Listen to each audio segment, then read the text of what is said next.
मित्रता, सद्भाव र संस्कृतिको पुल। कार्यक्रम हिमाल वारिपारी। क्यापिटल मिडिया ग्रुपको विशेष प्रस्तुति कार्यक्रम हिमाल वारिपारी।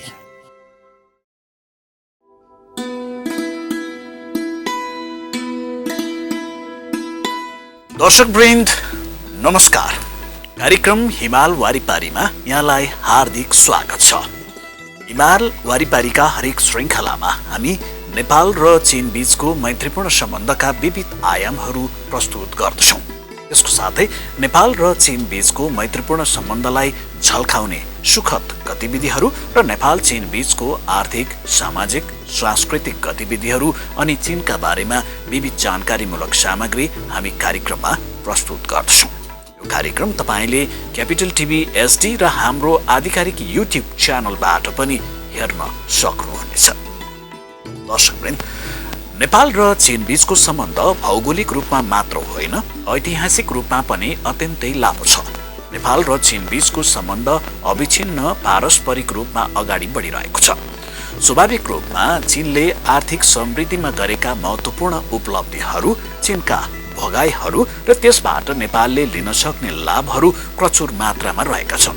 त्यसो त एउटा छिमेकी मुलुक भएर मात्र होइन, चीनले आफूले प्राप्त गरेको समृद्धिको लाभ नेपालले पनि लिन सक्दछ। यसको निम्ति चीनले नेपालको आर्थिक समृद्धिमा समेत महत्त्वपूर्ण भूमिका निर्वाह गर्दै आइरहेको छ।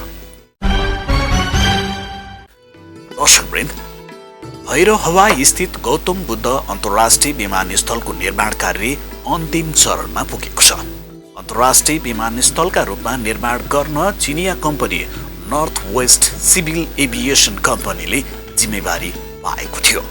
विमानस्थलको भौतिक प्रगति 98% र वित्तीय प्रगति 77% काम सम्पन्न भइसकेको छ।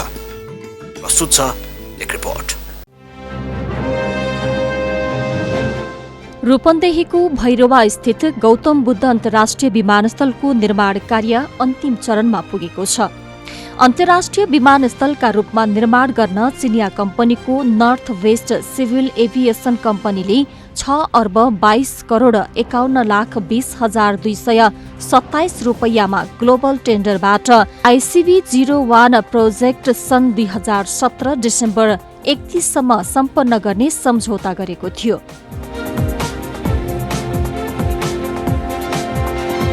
विमानस्थलको भौतिक प्रगति 98% भइसकेको छ भने वित्तीय प्रगति पनि 77% सम्पन्न भइसकेको छ। अब विमानस्थलमा साना केही प्राविधिक कामहरू मात्रै हुन बाँकी रहेकाले अबको 10 दिनभित्रै सबै कार्य सम्पन्न हुने गौतम बुद्ध अन्तर्राष्ट्रिय विमानस्थल आयोजनाका प्रमुख इन्जिनियर प्रवेश अधिकारीले बताउनुभयो।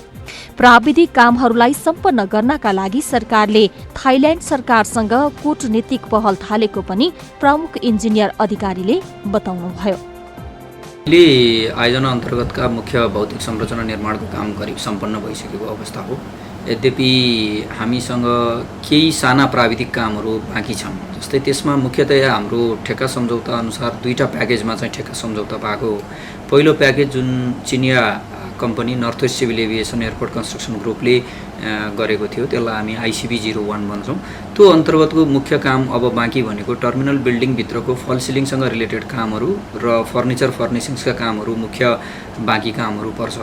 र त्यो बाहेक चाहिँ जुन ICV02 ठेक्का सम्झौता अनुसार जुन चाहिँ हाम्रो थाइल्याण्डको एरोथाई कम्पनीले जुन ठेक्का लिएको थियो, त्यो अन्तर्गतको उपकरण जडानका मुख्य कामहरू सम्पन्न भइसकेर हामीले क्यालिब्रेसन फ्लाइट जुन चाहिँ हामीले जडान गरेका उपकरणहरूलाई चाहिँ सही सूचना दिने तरिकाले चाहिँ जुन सेट गर्ने कामहरू जुन हामी क्यालिब्रेसन फ्लाइट भन्छौँ, त्यो क्यालिब्रेसन फ्लाइटको लागि चाहिँ कोभिड-19 को कारणले गर्दा जुन थाई गभर्मेन्टको जुन हेल्थ प्रोटोकल छ, त्यो कारणले गर्दा आफ्ना प्राविधिकलाई विदेश जान अनुमति नदिइरहेको अवस्थाले गर्दाखेरि क्यालिब्रेसन फ्लाइटको मिति चाहिँ यकिन गर्न नसकिएको अवस्था छ। त्यसले गर्दा सामान्यतया हेर्दाखेरि आयोजनाको कामहरू करिब टुङ्गिदो क्रममा हो। मात्र यिनै एउटा 2टा कामले गर्दाखेरि चाहिँ आयोजना कम्प्लिट रूपमा चाहिँ सम्पन्न नभएको अवस्था छ। सामान्यतया हेर्दा आयोजनाको कामहरू टुङ्गिदो क्रममा छ। मात्रै 1-2 वटा कामहरूले गर्दा आयोजना कम्प्लिट रूपमा सम्पन्न नभएको अवस्था छ। यसका लागि विभिन्न चरणमा एरोथाई कम्पनीहरूसँग छलफल भइरहेको छ। कूटनीतिक पहल पनि गरिरहेको हो। मन्त्रालय विभागले राष्ट्रिय गौरवको आयोजनाका निर्देशनालय जुन काठमाडौँमा छ त्यसले पनि रेगुलर रूपमा कोर्डिनेसन गरिरहेको छ।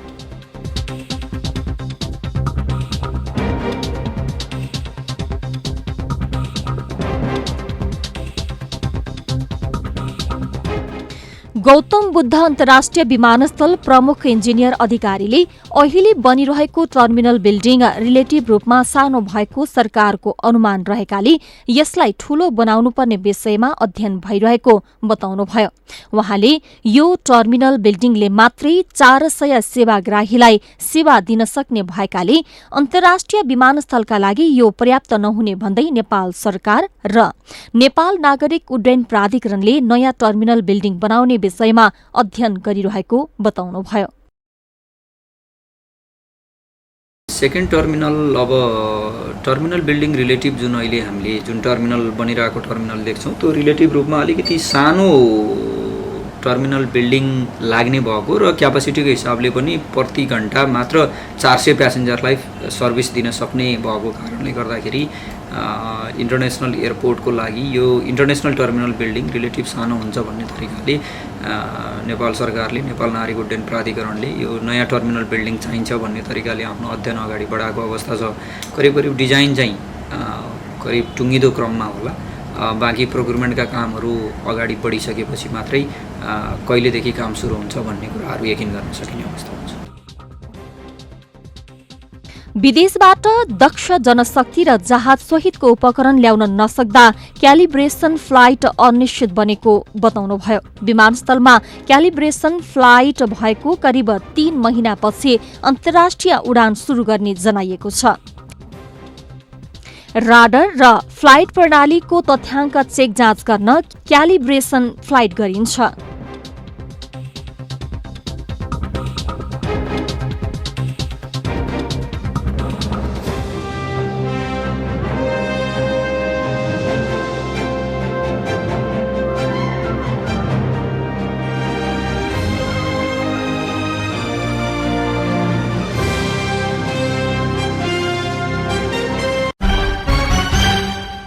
दर्शकवृन्द, नेपाल एक चीन नीतिमा सदैव अडिग रहेको राष्ट्रपति विद्यादेवी भण्डारीले बताउनु भएको छ। यसै हप्ता काठमाडौँमा सी जिनपिङ चीनको शासन व्यवस्था खण्ड 2 पुस्तकको नेपाली संस्करणको लोकार्पण गर्दै राष्ट्रपति भण्डारीले सो कुरा बताउनु भएको हो। राष्ट्रपति भण्डारीले मित्र राष्ट्र चीनका जायज चासो र सरोकारहरूप्रति नेपाल सधैँ संवेदनशील रहेको पनि स्पष्ट पार्नु भएको छ। प्रस्तुत छ एक सामग्री। राष्ट्रपति विद्यादेवी भण्डारीले नेपाल एक चीन नीतिको पक्षमा सदैव उभिने बताउनु भएको छ। राष्ट्रपति भवन शीतल निवासमा सी जिनपिङ चीनको शासन व्यवस्था खण्ड 2 को नेपाली संस्करण पुस्तकको लोकार्पण गर्दै उहाँले नेपाल एक चीन नीतिमा सदैव उभिएको बताउनुभयो। कार्यक्रममा राष्ट्रपति भण्डारीले मित्र राष्ट्र चीनका जायज चासो र सरकारहरूप्रति नेपाल सधैँ संवेदनशील रहेको पनि स्पष्ट पार्नु भएको छ। नेपाल एक चीन नीतिको पक्षमा सदैव दृढतापूर्वक उभिएको छ। मित्र राष्ट्र चीनका जायज चासो र सरकारहरूप्रति नेपाल सधैँ संवेदनशील रहेको म यहाँ विशेष जोड दिन चाहन्छु। नेपालको बहुआयामिक विकासका लागि मित्र राष्ट्र चीनबाट हामीले सहयोग प्राप्त गर्दै आएका छौँ।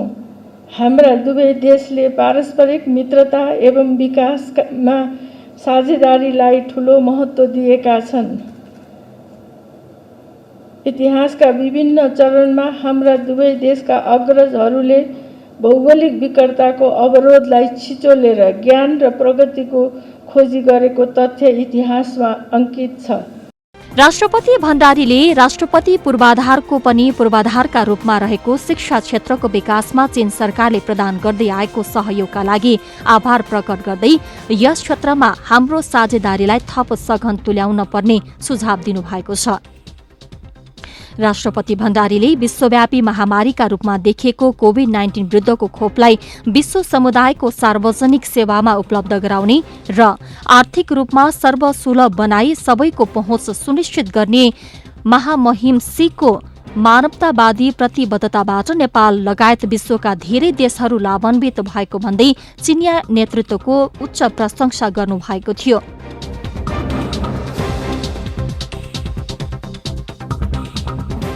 कार्यक्रममा नेपालका लागि चिनिया राजदूत हो यान्छीले नेपाल र चीन बीच परापूर्वकालदेखि नै मैत्रीपूर्ण घनिष्ठ सम्बन्ध रही आएको बताउनुभयो। उहाँले भूगोल र प्रकृतिले हामीलाई एक अर्कासँग निकट बनाएको उल्लेख गर्दै हाम्रा दुई देशलाई महान बौद्ध सभ्यताको साझा विरासतले आपसमा जोडेको बताउनुभयो।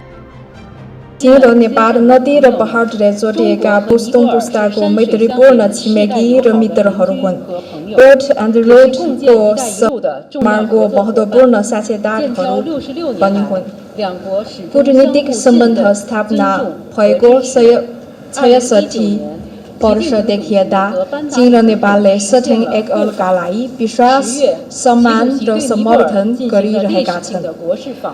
सन् 2019 मा चीनका राष्ट्रपति र नेपालका राष्ट्रपतिले एक अर्काको मुलुकको राजकीय भ्रमण गर्नुभएको छ। नेपालका लागि चीनका राजदूत यान्छीले दुवै देशले पारस्परिक मित्रता एवं विकासमा विकसित भएको साझेदारीलाई महत्त्वपूर्ण रहेको बताउनुभयो।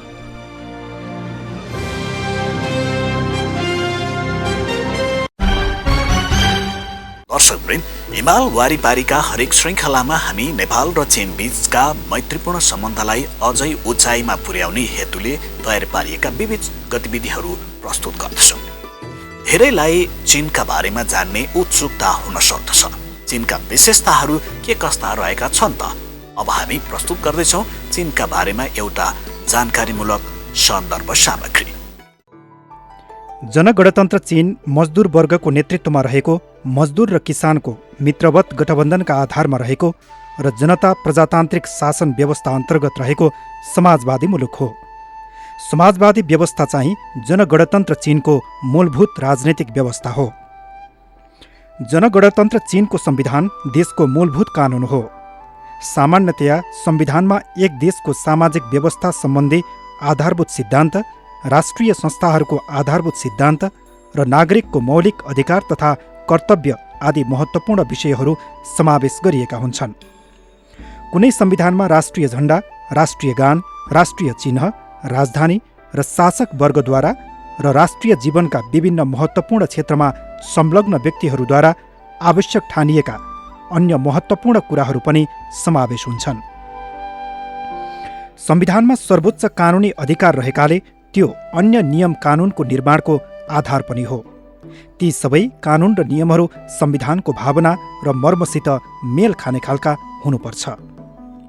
जनगणतन्त्र चीन स्थापित हुनुअघि प्रकाशित गरिएको चिनिया परामर्शदात्री सम्मेलनको संयुक्त कार्यक्रम चिनिया प्रजातन्त्रको एकीकरण मोर्चाको कार्यक्रम हुनुका साथै त्यसले अस्थायी संविधानको भूमिका पनि निर्वाह गरेको थियो।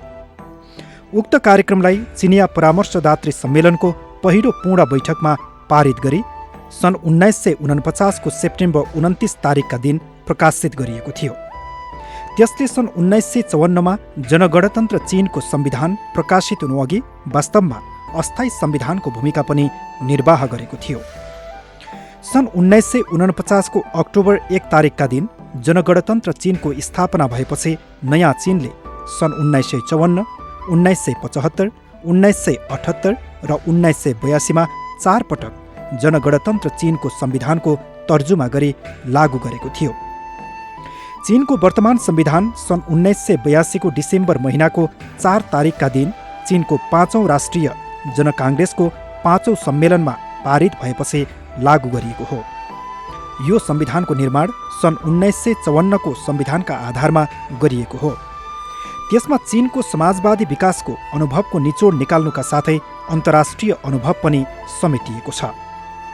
यो संविधान चीनको विशेषतायुक्त र चीनको समाजवादी आधुनिकीकरणको निर्माणको आवश्यकता अनुकूलको एउटा मूलभूत कानुन हो।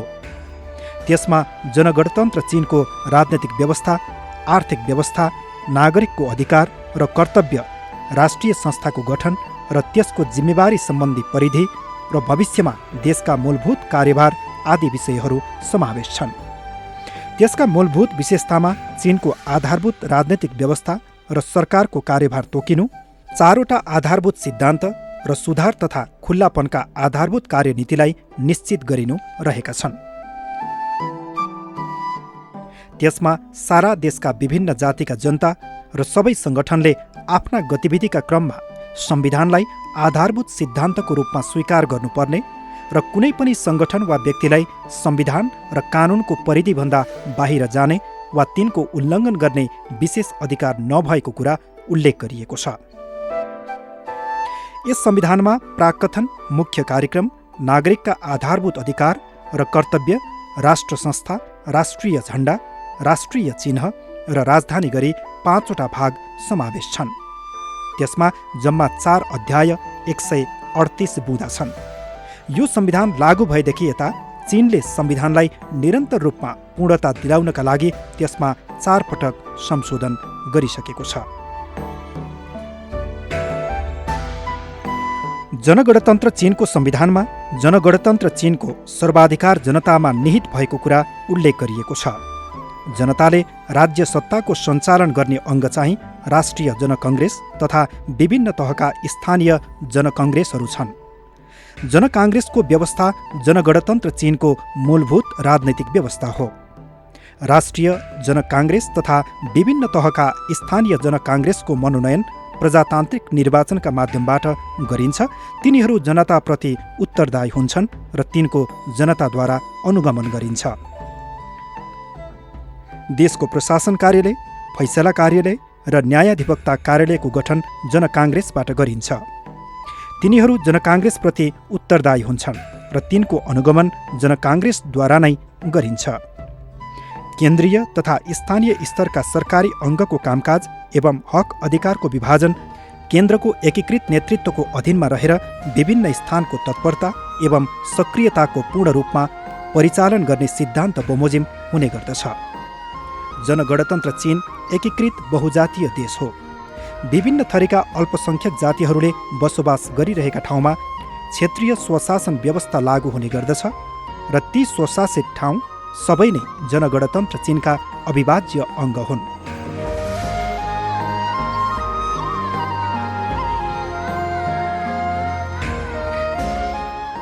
जनगणतन्त्र चीनको राष्ट्रिय जनकाङ्ग्रेस राज्य सत्ताको सर्वोच्च निकाय हो। चीनमा संसदको एक सदनात्मक व्यवस्था छ। त्यसको गठन विभिन्न प्रान्त, स्वायत्त प्रदेश तथा केन्द्र शासित सहरहरू र जनमुक्ति सेनाद्वारा मनोनित प्रतिनिधिहरूबाट गर्ने गरिन्छ। राष्ट्रिय जनकाङ्ग्रेसको कार्यावधि 5-5 वर्षको हुन्छ र हरेक वर्ष एक पटक सम्मेलन आयोजित हुने गर्छ। सो सम्मेलन राष्ट्रिय जनकाङ्ग्रेसको स्थायी समितिले बोलाउने गर्दछ। राष्ट्रिय जनकाङ्ग्रेसको स्थायी समितिले आवश्यक ठानेको खण्डमा अथवा राष्ट्रिय जनकाङ्ग्रेसका 5 खण्डको एक खण्डभन्दा बढी प्रतिनिधिहरूले प्रस्ताव गर्नुभएको खण्डमा आवश्यक परेको बेलामा राष्ट्रिय जनकाङ्ग्रेसको सम्मेलन बोलाउन सकिन्छ।